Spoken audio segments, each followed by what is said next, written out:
capítulo é 12. Eu quero recapitular com a igreja apenas o verso de número 2. E não vos conformeis com este,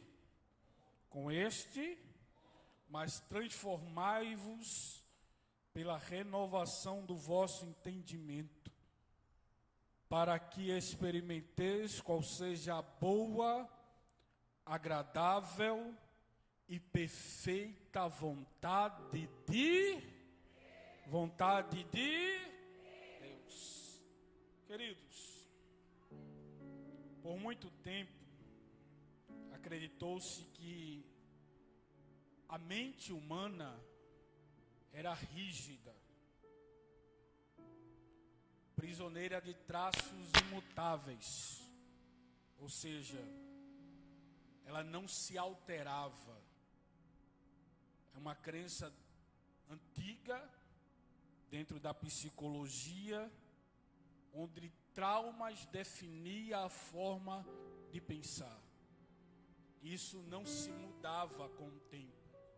Porém, a psicologia contemporânea demonstra que o cérebro, ele tem aquilo que nós chamamos de plasticidade. O que é isso, pastor? Ele muda com o tempo.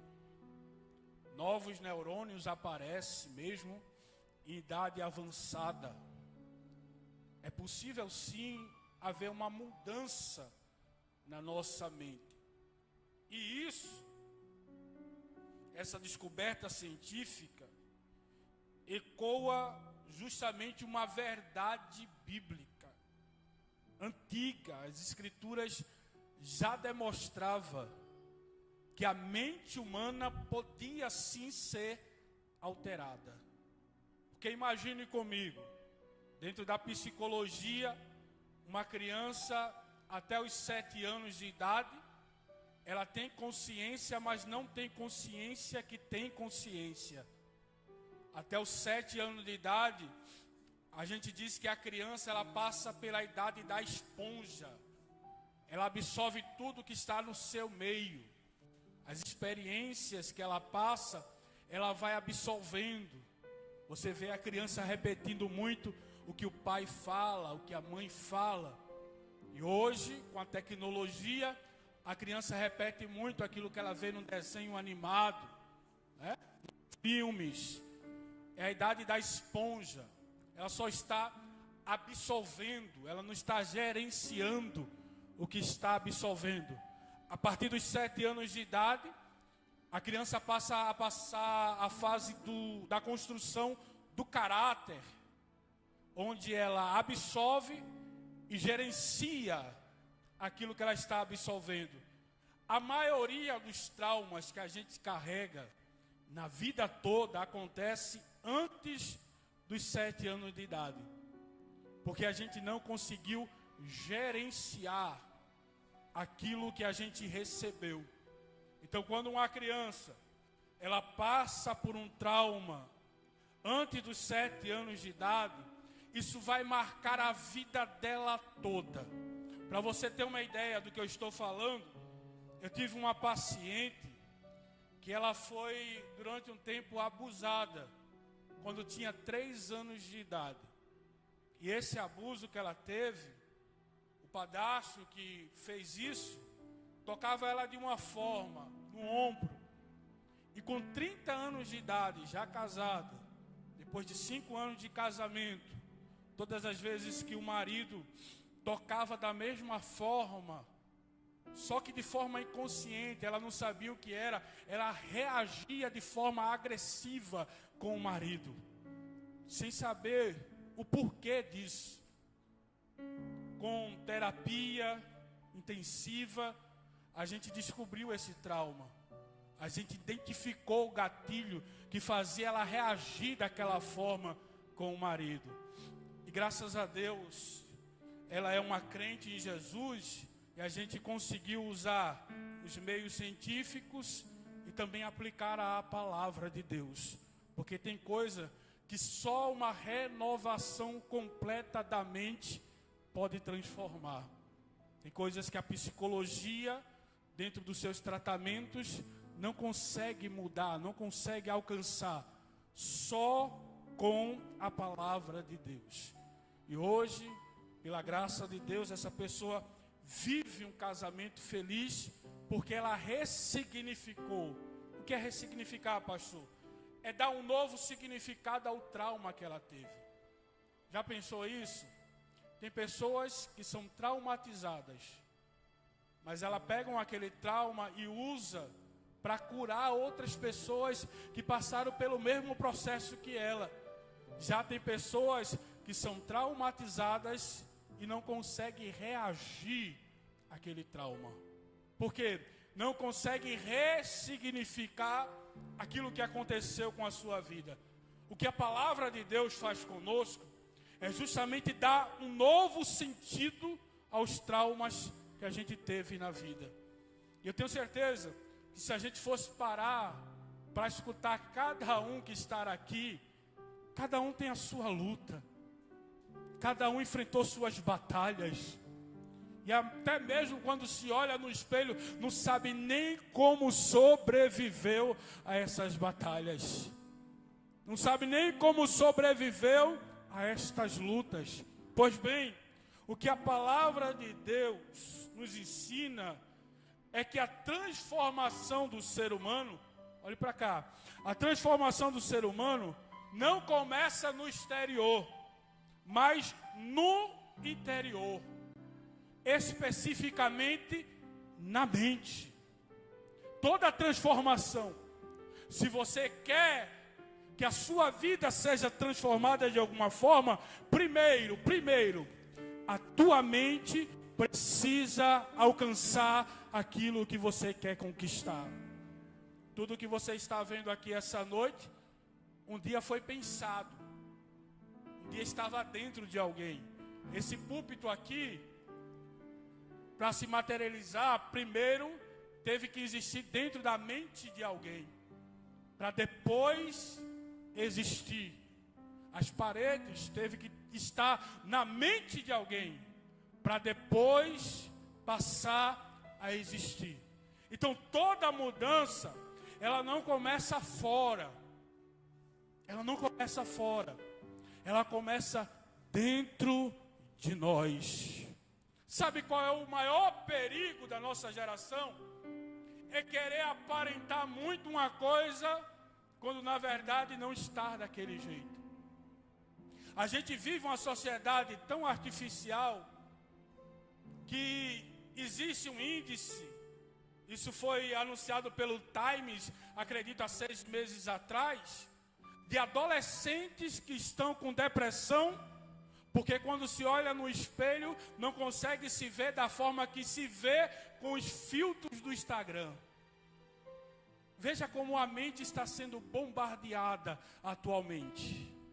Ela se vê lá com o filtro, e o filtro dá aquele emblema superficial de beleza. Só que quando essa mesma adolescente que se olha no Instagram, vai se olhar no espelho e não se vê com aquele filtro, isso gera um conflito de identidade tão grande na mente dela, que acaba desencadeando as doenças emocionais que nós temos nesse século, como a depressão, o transtorno de ansiedade. Por quê? Porque toda mudança, para acontecer, ela precisa vir de dentro para fora. O nosso interior tem que estar bem. Você pode dizer para alguém: a tua mente, não diga mais forte, a tua mente tem que estar bem. Por quê, pastor? Quando a gente analisa a Bíblia Sagrada, as Escrituras, a gente percebe que a Bíblia não trata a mente humana apenas como um repositório de ideias, mas como centro de decisões, valores, afetos e direção de vida. A gente só consegue direcionar a nossa vida se a nossa mente estiver em ordem. Se a gente de alguma forma estiver organizado interiormente. Ô irmão, a bagunça externa é reflexo de uma bagunça interna que a pessoa está vivendo. E às vezes não é nem culpa dela, não é culpa dele, é porque ele não consegue identificar isso que está vivendo. É uma prisão tão bem preparada que, se a gente não tiver cuidado, a gente pensa que é espiritual, quando na verdade não é. Deixa eu lhe dizer uma coisa: nem todas as doenças emocionais é de ordem espiritual. Eu já ouvi obreiros, de forma irresponsável, dizer que a depressão é coisa do diabo. Não é, irmão. Depressão é uma doença igual a diabetes, igual a outras doenças, que se não for tratada, piora. Se a gente não buscar tratamento, piora. Se você olhar hoje, a gente tem ciência para isso, antigamente não se tinha, mas se você olhar o cérebro de um depressivo para um cérebro de uma pessoa normal, você vai ver que o cérebro de uma pessoa depressiva, ela tem menos atividades neurais. O que isso significa, pastor? O cérebro não tem tanto movimento. É por isso que a pessoa às vezes só quer dormir, não quer sair de casa, não quer vir para o culto. Às vezes a pessoa está tão depressiva que perde o sabor da vida. Eu ouvi de muitos pacientes dizendo: pastor, doutor, eu vejo tudo cinza na minha vida, não tem cor na minha vida, eu não sinto sabor. Atividades que para mim eram prazerosas antigamente, como brincar com meu filho, não está sendo mais. Eu disse: você precisa de ajuda. E sabe qual é o maior problema? O nosso, como igreja, é que a gente espiritualiza tanto isso, que a gente acabou deixando as pessoas que são doentes emocionalmente sem coragem de pedir ajuda, sem coragem de pedir socorro, sem coragem de conversar até mesmo com o esposo, com os filhos. Por quê? Porque criou-se uma cultura que isso é espiritual, quando na verdade Deus nessa noite quer nos dar ferramenta para tratarmos isso de forma muito séria, para que a gente cuide da nossa mente. Sabe por quê? Nós só iremos alcançar aquilo que Deus tem para as nossas vidas se a gente estiver bem consigo mesmo. É uma ordem de Jesus isso. Sabe o que Jesus disse? E a gente só pega uma parte do texto. Jesus disse: ame ao seu inimigo como assim? Como assim? Como assim? Mas primeiro eu preciso me amar. É impossível, presbítero Marcelo, eu amar alguém quando eu nem me amo. Eu conheci uma irmã, não vou falar o nome porque está sendo gravado e ela ainda é viva. Eu conheci uma irmã que ela tinha um poder de amor tão grande pelas pessoas, que às vezes as pessoas vinham tão, sabe aquela pessoa carregada, que você sente, carregada de raiva, que você sente a quilômetros de distância, quando ela está se aproximando, é tão tóxico ela, que quando está se aproximando, você sente aquela nuvem negativa se aproximando de você. Pronto, essa irmã tem um poder de amor tão grande, que até as pessoas mais ranzinza, quando se aproximava dela, eram transformadas pelo amor que transbordava dela. E um dia eu parei para conversar com ela e perguntei: qual é o seu segredo? Ela disse, presbítera, ela era presbítera na época: eu tenho um amor tão grande pela vida, eu tenho um amor tão grande por Jesus, eu tenho um amor tão grande por mim mesmo. Jesus me ensinou que o externo pode me atacar no físico, mas quem decide como eu vou ficar dentro sou eu. As provas podem me atacar no exterior, Mas quem decide se eu vou silenciar, ou vou cantar, ou vou pregar, ou vou adorar, sou eu. As lutas podem vir no meu exterior, mas é eu que decido o que é que eu vou fazer com ela. Isso é verdade. Eu lembrei logo de Paulo e Silas. Paulo e Silas estavam presos no cárcere interior. Não era o cárcere superior. O cárcere superior é onde ficavam os prisioneiros. O cárcere interior é onde os dejetos dos prisioneiros do cárcere superior descia. Urinas, fezes. Paulo e Silas estavam presos nesse lugar. E depois de apanhar, depois de ser extremamente machucado, porque o tipo de tortura que se usava naquela época, nas pontas do chicote, havia osso com a ponta para afiar na carne e chumbo para dar força ao osso. Deslacerava o corpo. Foi assim que Paulo e Silas foi jogado no cárcere interior, rasgado. Só que perto da meia-noite era horário de culto na igreja primitiva.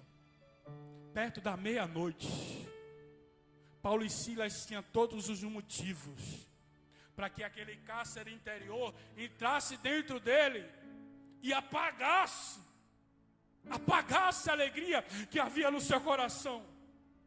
Só que eles decidiram: nós estamos dentro do cárcere, mas o cárcere não está dentro de nós.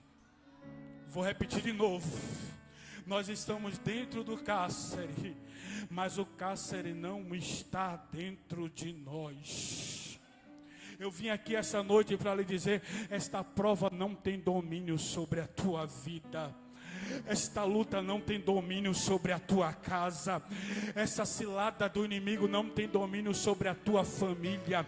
Você é a autoridade constituída por Deus na sua casa. Vou de novo: você é a autoridade constituída por Deus na sua casa. Deus está lhe convocando a pegar a espada espiritual e se posicionar nesta noite. Se esse cárcere do inimigo pensou que iria te calar, se prepara, a meia-noite de Deus está chegando. Então prepara o louvor, prepara a oração, porque assim diz o Senhor: o inimigo não vai silenciar quem Deus chamou para você ser. Não vai. Por quê, pastor? Irmãos, só acontece liberações espirituais quando a gente se posiciona espiritualmente. Eu vou repetir de novo, porque isso é muito forte.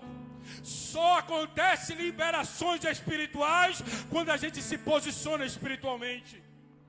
O mundo espiritual reage ao nosso posicionamento. Se Paulo e Silas ficam calados no cárcere, nada acontece. Mas porque eles oravam, porque eles cantavam, está escrito, não sou eu que estou dizendo, é a palavra. O texto sagrado diz que todas as portas foram abertas. Você crê nisso nessa noite?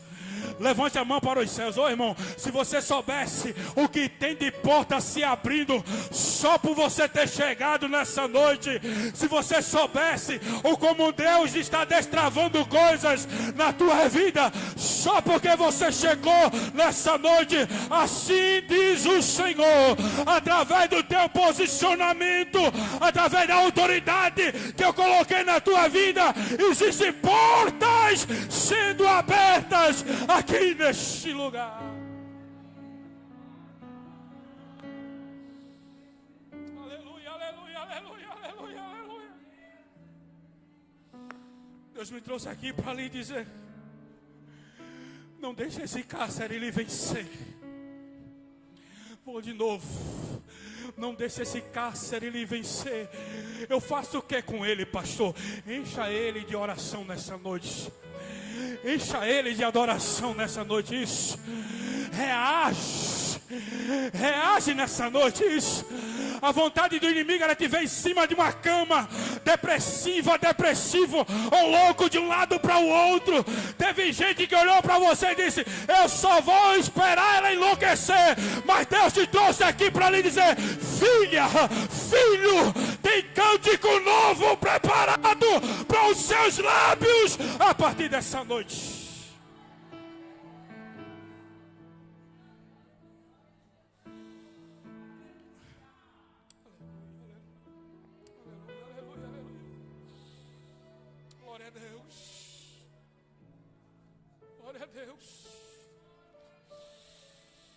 Eu estou ministrando para uma igreja que irá se posicionar nesses dias. Irá se posicionar sobre a sua família. Irá se posicionar sobre a sua casa. Pastor, é difícil. É, filho, é difícil demais. É difícil cantar na dor, é difícil cantar na luta, é difícil pregar na dor, é difícil. Mas há um mover dos céus aqui essa noite. E o Espírito Santo está falando conosco.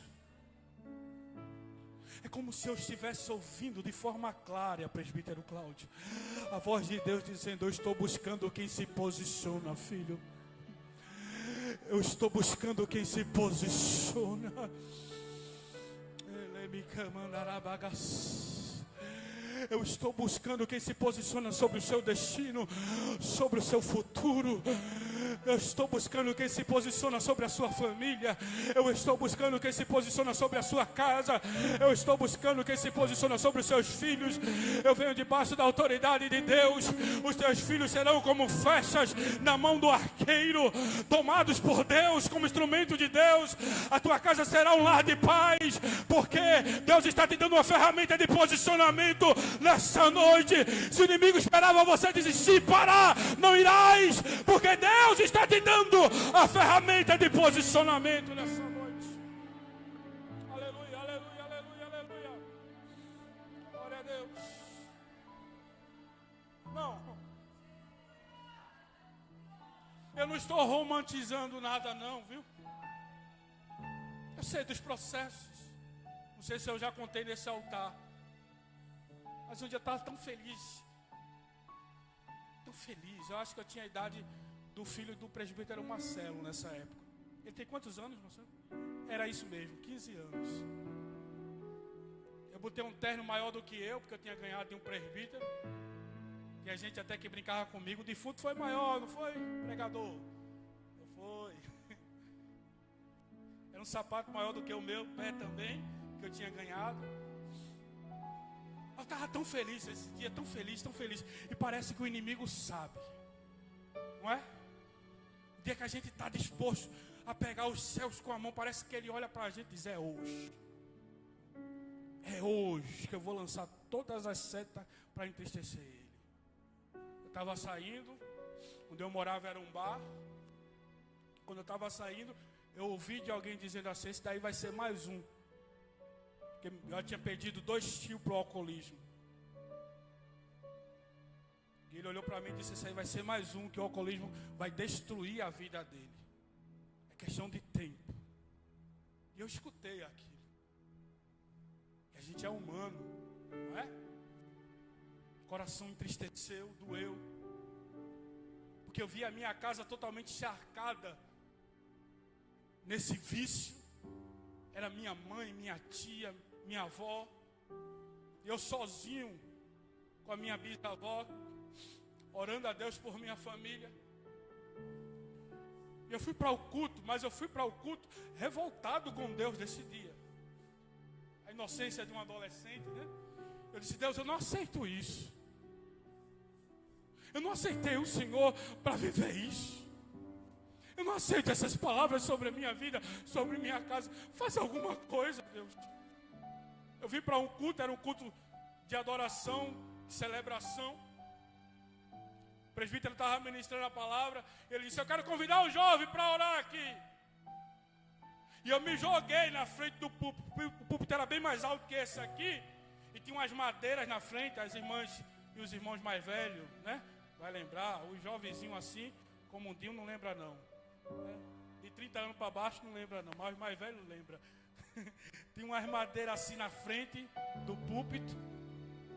Eu fiquei na frente, posição fetal, chorava. Irmão, o presbítero deu um pulo, colocou a mão na minha cabeça e disse: tu não serás mais um da tua casa. Tu serás a fonte de milagre para a tua casa.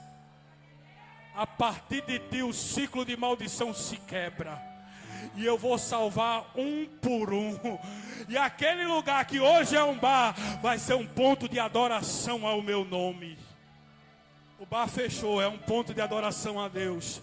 A minha família serve ao Senhor. Não morreu mais ninguém com o vício do alcoolismo. Todos são crentes debaixo da graça de Deus. Sabe por quê? Deus só quer um que se posicione. É por isso que nessa noite Ele te trouxe. Ô irmão, levante a mão para receber esta palavra. Porque assim diz o Senhor nessa noite: se prepara para a reviravolta que eu vou fazer através de você por estes dias, que nem você vai acreditar. A partir de hoje eu estou fazendo uma mudança dentro de você, porque o que está preparado é grande, é poderoso, está sendo liberado a partir de hoje. Se você crê nisso, segura esta palavra, abre a boca para adorar a Deus.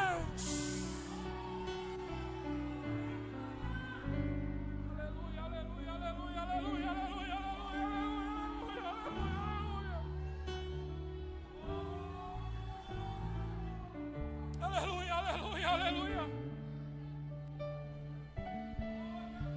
Você tem que estar disposto.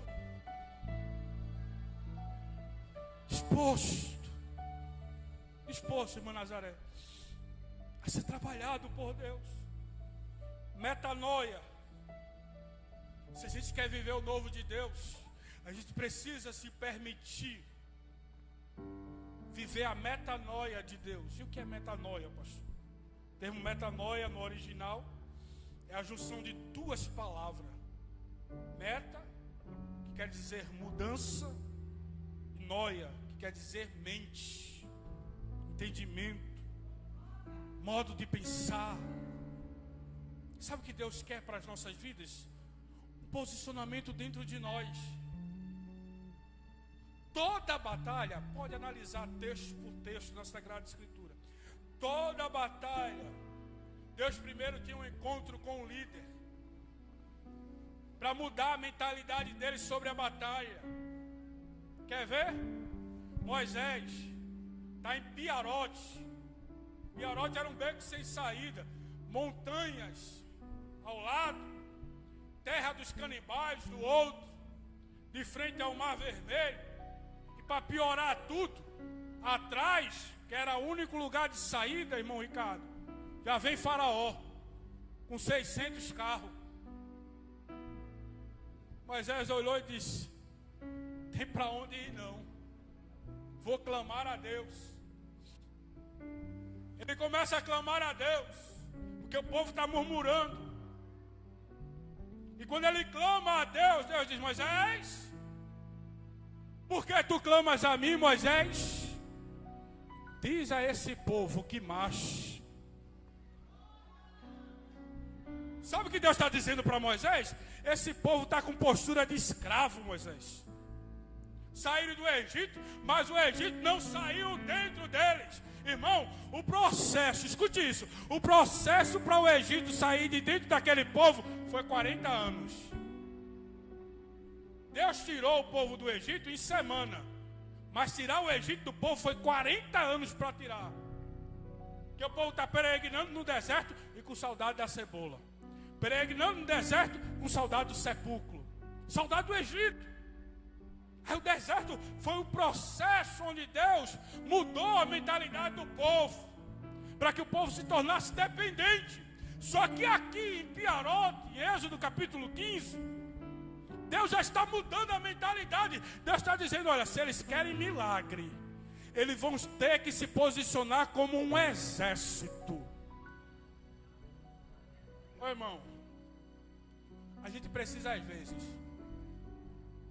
enganar o fofoqueiro. Vou falar numa linguagem para a igreja entender. Né, irmã Ana? Às vezes a gente precisa enganar o fofoqueiro. Porque sabe quando a gente passa por uma luta tão grande e tem aquele vizinho fofoqueiro só esperando sair de casa para ver se a gente vai sair com o semblante fechado, né, Manicinha? Para ver se a gente vai sair chorando. Aí você sai cantando. Eita Deus. Aí você sai dando glória. Aí o fofoqueiro vai dizer, aconteceu alguma coisa boa na vida dela. Para ela estar assim, aconteceu alguma coisa na vida dele. Para ele estar assim, não. É porque pela fé você já está vendo o que Deus disse vai fazer. Não vou repetir de novo. Pela fé você já está vendo o que Deus vai fazer. Você crê nisso? Ô irmão, abre a boca, dá o teu melhor glória agora. Porque pela fé, assim diz o Senhor, eu já estou vendo o teu culto de ação de graça. Pela fé eu já estou vendo você com a vitória na mão agradecendo. Sabe por quê? Seta do inimigo nenhuma vai tirar a alegria do teu coração. Seta do inimigo nenhuma vai tirar aquilo que Deus tem na tua vida. Assim diz o Senhor. Se posiciona, porque tem caminho novo preparado para você. Se posiciona.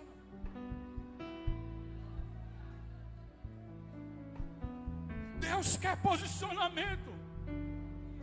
Diga para alguém aí nessa noite, para a sua vida, Deus quer posicionamento. Pastor, o mar está fechado, tá? Se posiciona, crente.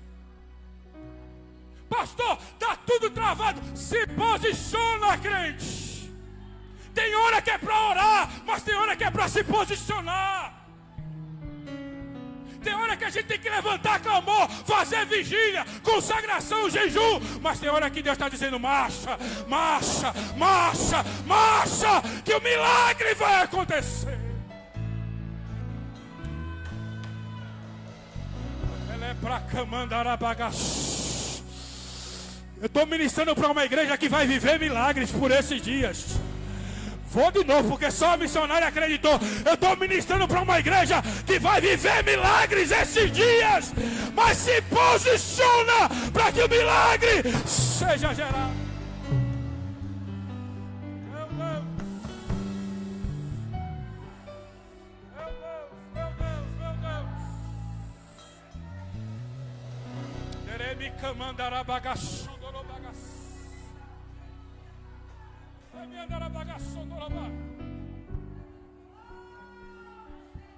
Pastor, está fechado.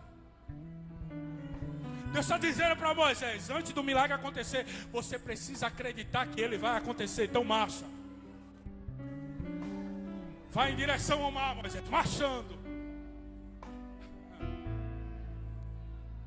Já pensou? Não tem hora que Deus nos dá uma direção, irmão Beja, que parece loucura, não é? Tem hora que Deus manda a gente fazer uns negócios que tem gente que fica olhando assim, tá louco, só sendo. Até Faraó, quando viu o povo voltando para Piarote, Faraó olhou para aquele povo e disse, estão loucos, ó. O deserto enlouqueceu eles. Tem gente que fica assim, olhando para a gente dizendo, tá louco, não. Não é loucura não, é direção de Deus.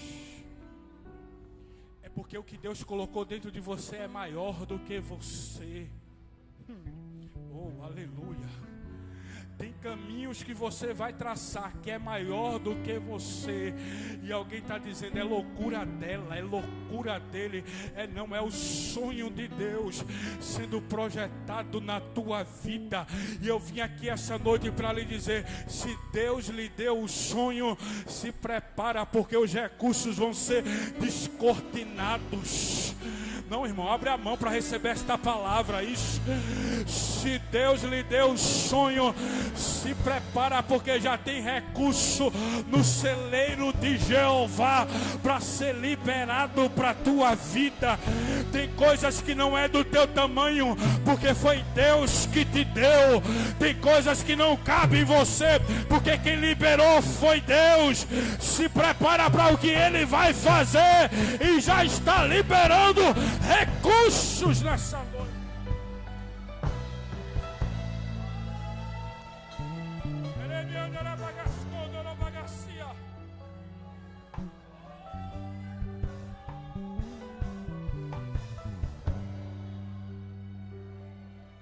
Muda a mente.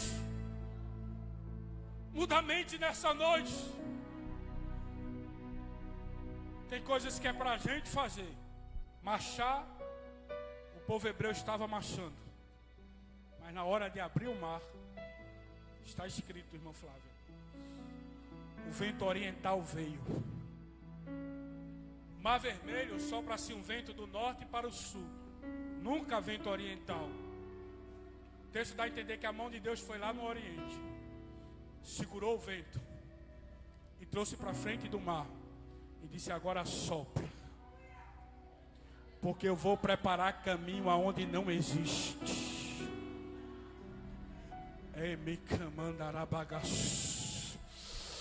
Eu vou trazer à existência aquilo que não existe. Ei, camando sodorô bagaço.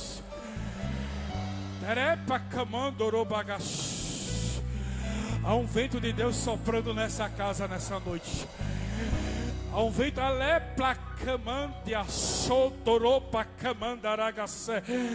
Deus está entregando a você aquilo que não está nas tuas possibilidades. Por isso que Ele te provou tanto. Por isso que Ele te deu tanta estrutura. Por isso que o processo foi grande. Sabe por quê? Para você suportar aquilo que Deus vai liberar para a tua vida. Mas eu vim aqui essa noite para lhe dizer, fica vivo e preparado para o que Deus vai fazer através de você.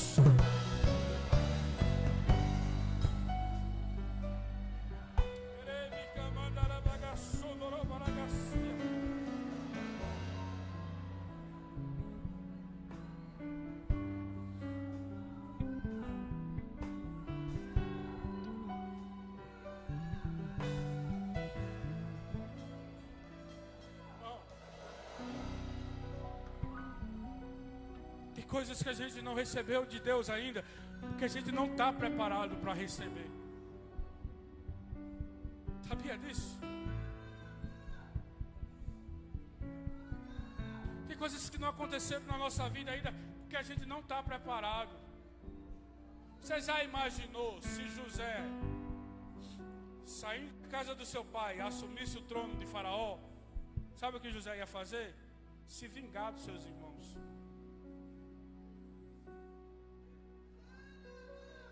Não era, irmã Neide? Ele ia se vingar. Na primeira oportunidade que tivesse, eu vou revidar tudo que vocês fizeram comigo. Mas Deus disse, do jeito que você está, José, você não vai assumir o trono. Eu vou passar um processo com você, José. Eu vou caminhar com você no seu processo. Mas enquanto eu caminho com você, eu vou te modelando, José.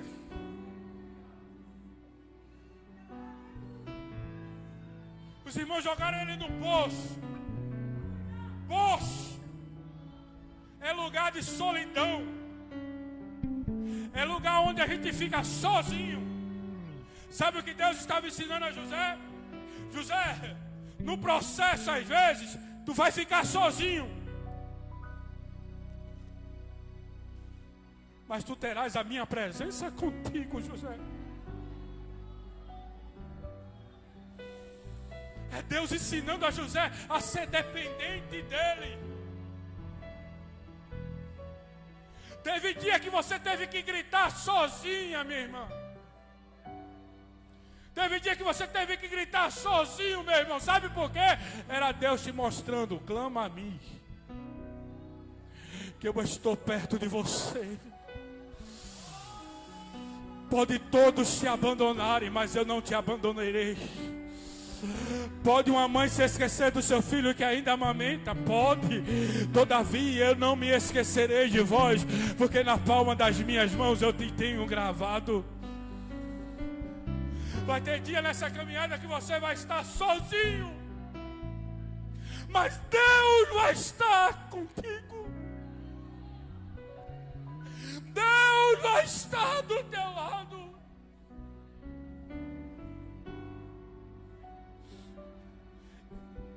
Sai do poço, casa de Potifar. José aprende a administrar na casa de Potifar, porque ele iria administrar um mundo conhecido. Só que antes, para chegar no mundo conhecido, José precisou ser fiel no pouco. Deus estava ensinando a José a ser fiel no pouco. É aquele texto: seja fiel num pouco, sobre o muito eu te colocarei. Mas sabe o que acontece na casa de Potifar? A esposa de Potifar acusa José de algo que ele não fez, e ele vai parar na prisão. Vamos ser sinceros, irmão, vamos ser sinceros. Depois de tudo isso que José passou, os irmãos vendendo ele, as maiores autoridades de cuidado na vida de um homem é a família, de uma mulher é a família. E quando a família vende, a gente passa a confiar em quem mais? A gente vai confiar em quem mais? A família vendeu ele. Quando ele chega na casa de Potifar, a mulher de Potifar inventou uma mentira sobre ele.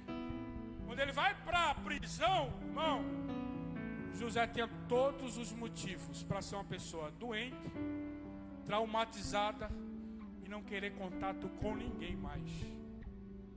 Com ninguém. Porque deixa eu lhe dizer uma coisa.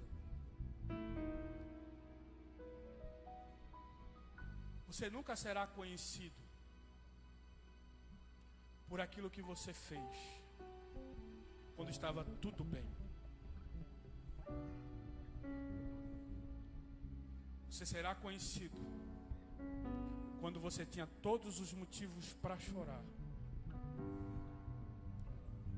todos os traumas possíveis para se isolar, mas decidiu ser um agente de cura para vidas.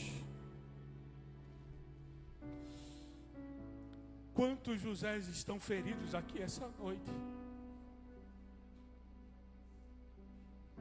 E eu sei, pessoas ferem pessoas. Eu sou ferido todos os dias, irmãos. Você acha que é fácil subir nesse púlpito às vezes, dando o melhor de mim, depois de passar um dia escutando pessoas, às vezes sendo afrontado? Você acha que é fácil? Não é. Mas Deus não me chamou para me acovardar diante das lutas. Deus não te chamou para se acovardar diante desse processo.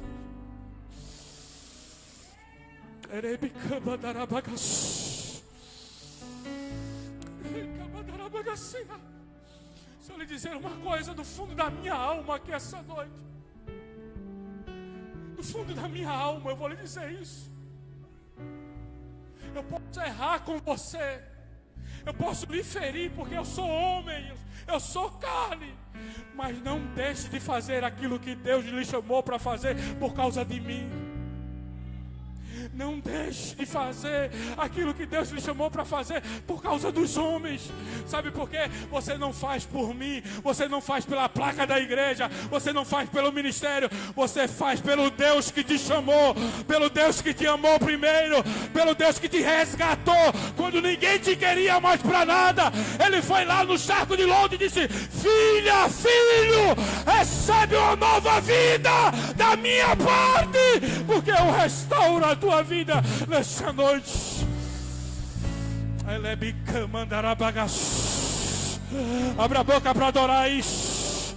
Abra a boca para adorar isso. Deus está cingindo as tuas mãos para a peleja nessa noite. Abra a boca para adorar isso. Recebe a autoridade de Deus de posicionamento hoje.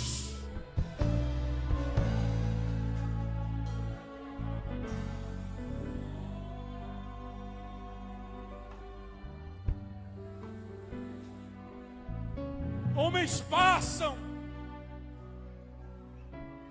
Homens passam. Eu sou pastor dessa igreja até uma determinação divina. Um dia eu passo. Mas você estará aqui. Você tem algo para ser grato a Deus aqui essa noite? Eu pergunto a Deus: você tem algo para ser grato a Deus aqui essa noite? Deus é merecedor da tua adoração. Deus é merecedor do teu serviço. Deus é merecedor da tua vida, da tua alma, da tua entrega a Ele. Então não fica no raso, crente. Mergulha na presença dEle nessa noite. Isso.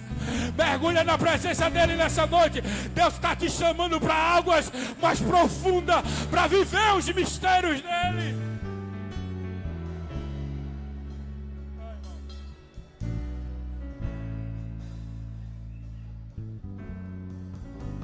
José na prisão tinha todos os motivos para ser guiado pelo passado dele, pelos traumas dele. Mas sabe o que José está fazendo na prisão? Interpretando sonhos. Aquilo que ele nasceu para fazer, presbítero Marcelo. Pastor Cláudio, aquilo que ele nasceu para fazer, ele está fazendo na prisão. É José dizendo: nem essa prisão aqui vai impedir eu usar meu talento. Nem a calúnia da mulher de Potifar vai impedir eu usar o meu talento. Nem meus próprios irmãos que me venderam vai impedir de eu usar meu talento. Se o inimigo quer me ver calado, ele não vai me ver calado. Não, irmão, levante a mão para receber esta palavra em nome de Jesus.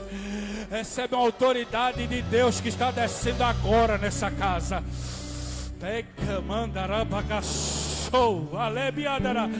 Recebe essa autoridade agora em nome de Jesus. Isso. Porque assim diz o Senhor: eu te chamei para agente de cura. Então se prepara para curar no meio da dor. Se prepara para curar no meio da angústia. Pastor, está sangrando, mas usa esse sangramento para curar vidas. Porque paralisado você não vai ficar. Assim diz o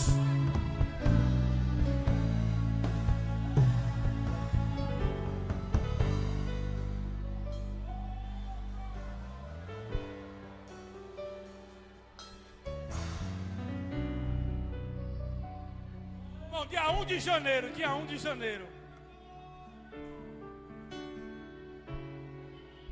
Estava com a mente tão incerta das coisas. Pastor, o senhor, eu, irmão. Porque tem gente que acha que a gente nem dorme, nem come, né? Que o pastor nem dorme, nem come. O pastor tem as mesmas lutas que você.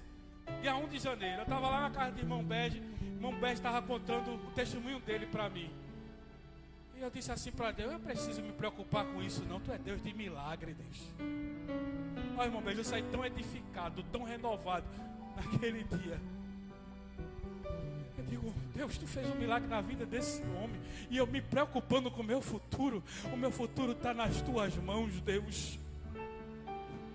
Você pode pegar na mão de alguém: oh, irmão, me tolere, eu sou assim, viu? Se você não gosta, você não faz. Pegue na mão de alguém e diga assim: o teu futuro está na mão de Deus. E se prepara para a surpresa de Deus por esses dias. Porque milagres estão sendo gerados.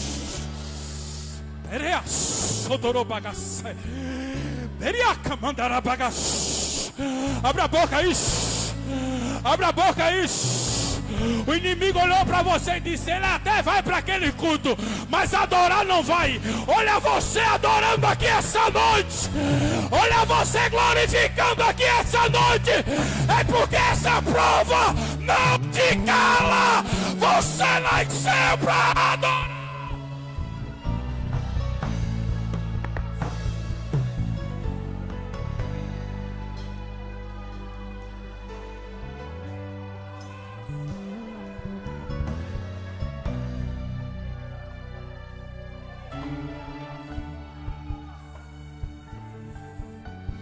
Fique de pé adorando a Deus essa noite. Vem, Bia.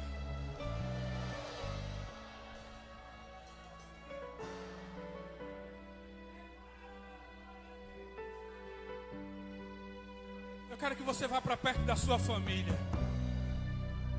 Procure a sua família aqui na casa. Os obreiros podem descer e ir lá. Fique perto da sua família.